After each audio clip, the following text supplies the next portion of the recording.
Bila kita jatuh kerja, macam mana rasa? Seolah-olah hati kita duk bergantung dengan kerja. Dengan kerja tu kita dapat hasilan. Jadi kalau kita habis kerja, jatuh kerja, hati putus harapan. Dapat kita duk bergantung hasilan yang hasil daripada kerja. Cuba tak kerja. Kata, kalau orang petani tak kerja nak makan apa. Petani kata, kita tak boleh hasilan daripada kerja. Apabila tak kerja, luput hasilan. Bila luput hasilan, hati rasa susah. Sebab apa? Sebab hati duk bergantung dengan kerjaan. Cuba hati bergantung dengan sama aja. Kerana rezeki dari Allah.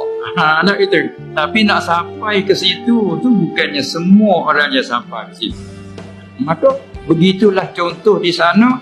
Begitu juga kita boleh beramal. Solat kita amal fardu dan sunnah.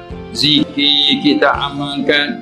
Apabila luput zikir, berasa putus berasa kurang amal. Dah. Itu nasabah orang awam, iya. Tapi nasabah orang arif tu dikira silap salah dah tu. Maknanya luput hati kita tu tinggal